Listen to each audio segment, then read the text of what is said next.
આજે હું બનાવવાની છું ટમેટાના સૂપની રેસીપી. આપણે ટમેટાનું સૂપ બનાવીએ છીએ ત્યારે તેમાં ગાજર, ડુંગળી, લસણ બધું ઉમેરીને બનાવીએ છીએ.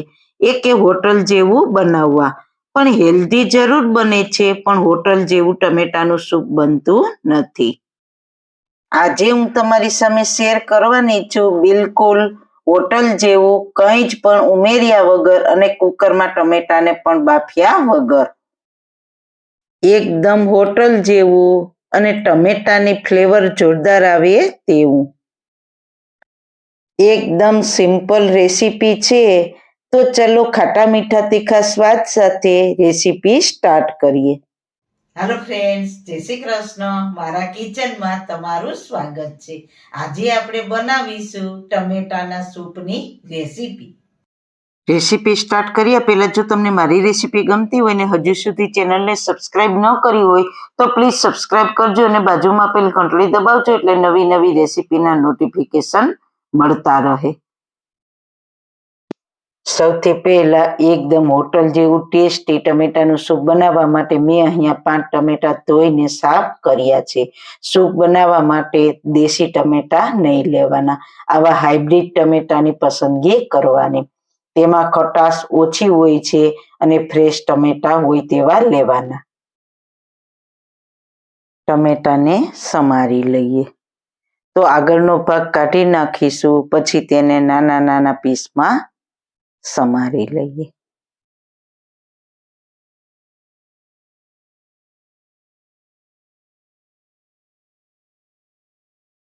આ રીતના.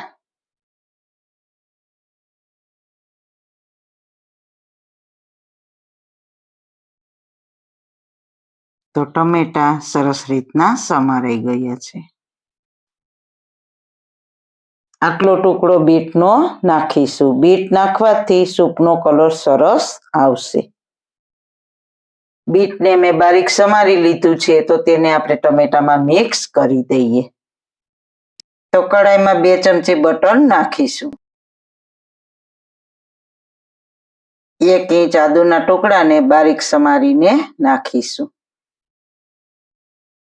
તમારે અત્યારે લસણ નાખવું હોય તો તમે નાખી શકો છો, પણ મેં નાખ્યું નથી. પણ આદુ નાખવું ખૂબ જ જરૂરી છે. તો તમે જોઈ શકો છો બટર ગરમ નથી થયું ત્યાં જ આદુ નાખી દીધું છે. તો બંનેને એકસાથે પકાવીશું. બટરમાં બબલ્સ આવવા લાગે એટલે તેમાં ટમેટાને નાખીશું.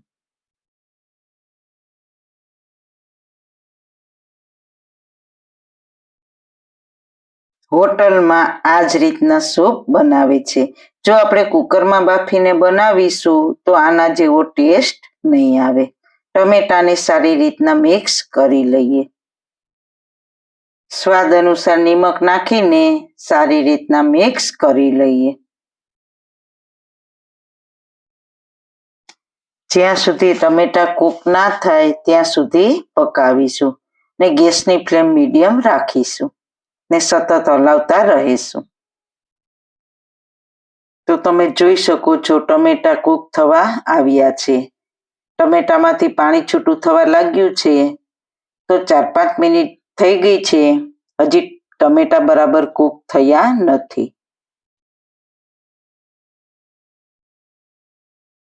તો ફરી પકાવીશું. આ રીતના કઢાઈમાં ટમેટાને કૂક કરીને સૂપ બનાવવાથી સૂપ બહુ ટેસ્ટી બને છે.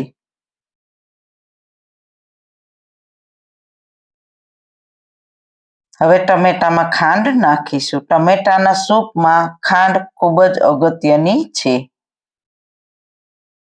ખાંડથી ખૂબ જ સરસ ફ્લેવર આવશે. તો ખાંડને સારી રીતના મિક્સ કરી લઈએ. તો મેં 5 ટમેટા લીધા છે, તો તેની સામે 5 ચમચી ખાંડ નાખી છે. ટમેટાની ખાટી ફ્લેવર સાથે મીઠી ફ્લેવર ખૂબ જ સરસ લાગે છે. ખાંડ નાખી એટલે ચમક કેવી સરસ આવી. 2 ચમચી ટમેટો કેચઅપ નાખીશું. તમારે વધારે નાખવો હોય તો તમે વધારે નાખી શકો છો. ટમેટો કેચઅપ નાખવાથી મીઠાપણ પણ બેલેન્સ થઈ જશે અને કલર પણ બેલેન્સ થઈ જશે અને સાથે ફ્લેવર પણ બેલેન્સ થઈ જશે. તો સારી રીતના મિક્સ કરી લઈએ. હવે 2.5 કપ પાણી નાખીશું.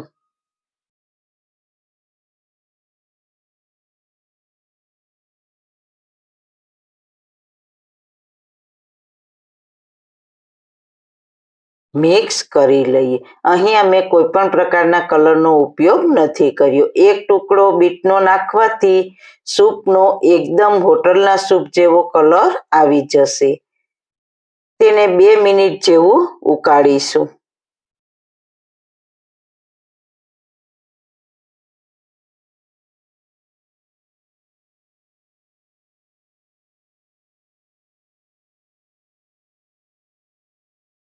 તો ટમેટા સરસ રીતના કૂક થઈ ગયા છે તો ગેસની ફ્લેમ બંધ કરી દઈશું.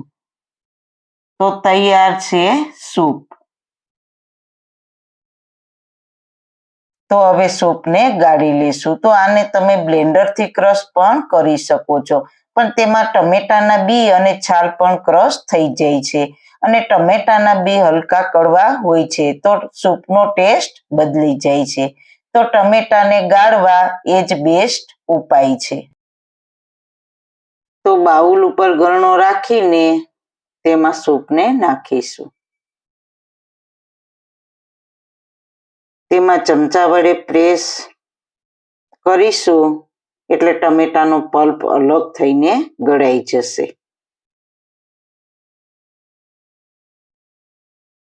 હવે સૂપ ઠંડુ થઈ ગયું છે તો હાથથી આ રીતના પ્રેસ કરીને પલ્પ કાઢી લેશું.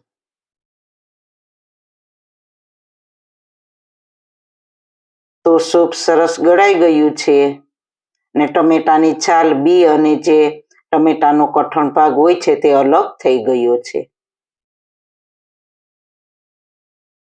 સૂપને ગેસ ઉપર ગરમ થવા મૂકીશું.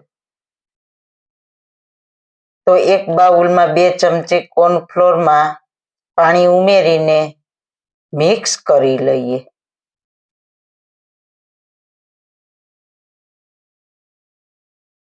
થોડું થોડું નાખતા જઈશું અને મિક્સ કરતા જઈશું. એક સાથે ક્યારેય કોર્નફ્લોર ના નાખવો એ વાતનું ખાસ ધ્યાન રાખવાનું છે.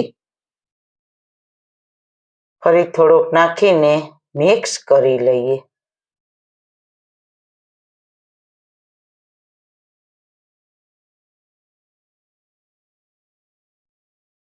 અડધી ચમચી સફેદ મરીનો પાવડર નાખીશું.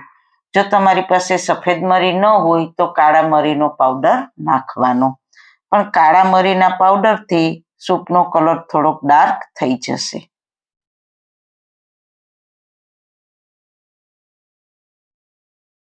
તો તૈયાર છે એકદમ ખાટા મીઠા તીખા સ્વાદ સાથે ટમેટાનું સૂપ. તો તેને આપણે સર્વિંગ પ્લેટમાં સર્વ કરીશું.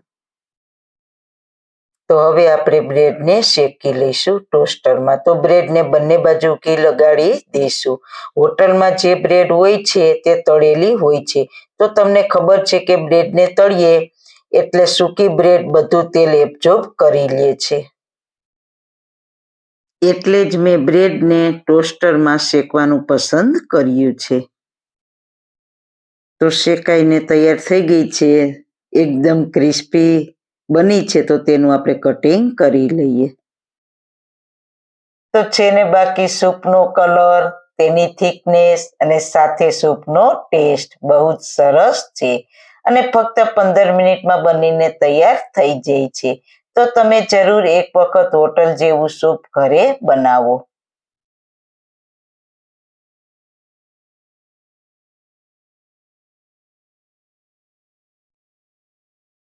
તો શિયાળાની ઠંડીમાં ગરમા ગરમ સૂપ બનાવો તો મજા જ આવશે. તેવું ટેસ્ટી બને છે.